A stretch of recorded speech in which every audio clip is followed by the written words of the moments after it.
Hi, my name is Ranier for Cine Geek, and here we're happy and we're proud to be talking to the showrunner, a co-creator of the show, Lopez versus Lopez. Here is Miss Debby Wolfe. How are you doing, Debbie? Hi, I'm good. How are you doing? Very good. We're happy to be talking to you. First of all, thank you for the show. I say thank you because it's such a beautiful gift you're giving us Latinos. I live in Puerto Rico. Seeing representation all around what was happening today, Latino especially, is very nice. And since you've been a co-creator of this show, what brought you to this project? Because I imagine you have a lot of projects, many people coming to you. What made you say we have to bring this to the TV screen?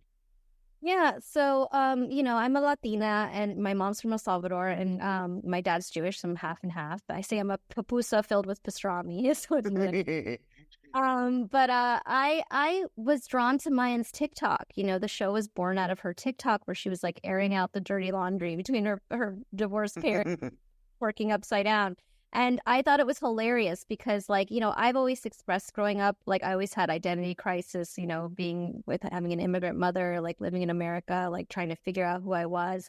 And, you know, I think that with Mayan, like, I would always express myself through writing. And so Mayan was expressing herself through this outlet, TikTok. And so I just felt instantly connected to her as a Latina with daddy issues.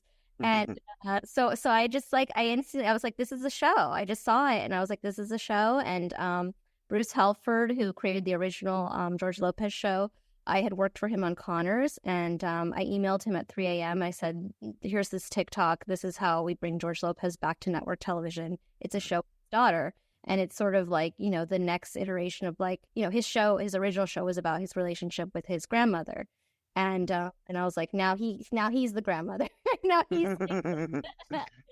and so now he's got the toxic patterns that are now fun, and like it's the next generation. So that's how it came about, and it's really been such a beautiful experience to be able to tell this story that's very authentic because it's based on a true father-daughter relationship.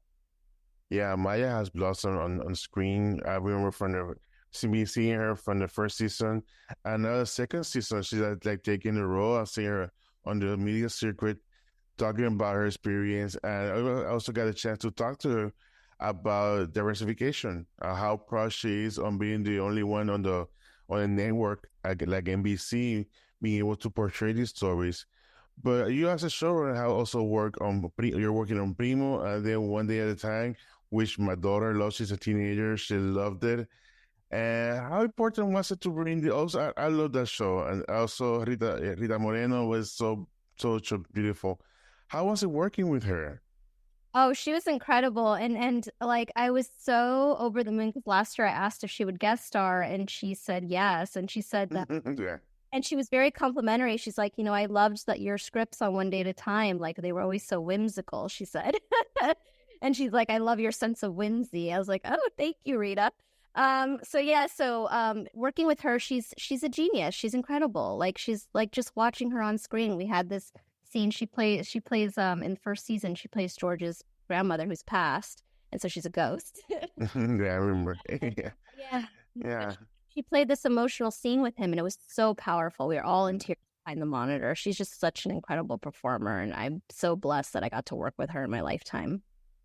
I also had a chance to talk with Monica, who's a showrunner, co-creator of the show Manhunt for Apple TV. And basically, she told me that no struggle, but how becoming a writer was her first step, and then to become a showrunner, that's the same route as you took. How fun was it writing for comedy? Because comedy, I think, is so hard. Also, it shows it's like the window to the soul, makes you what makes you laugh. It's who you are. Yeah. How important was it for you to begin writing and getting to know characters, and then from there on taking a step as co-creator, showrunner? Yeah, I mean, comedy is like I think ingrained into our culture, like as Latinos. Like I think you're like the more oppressed you are, the funnier you are.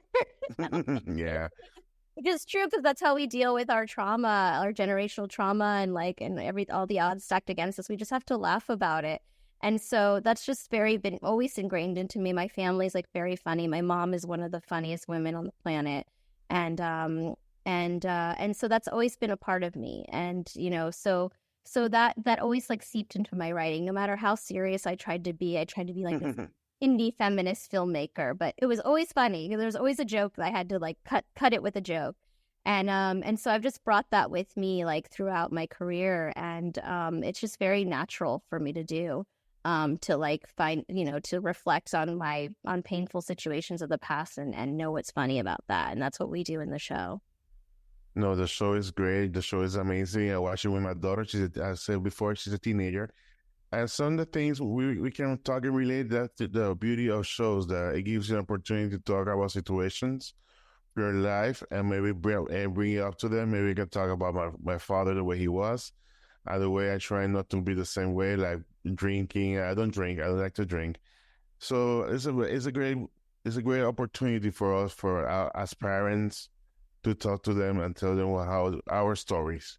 I So love. thank you so much, Debbie. I really appreciate. I love the show.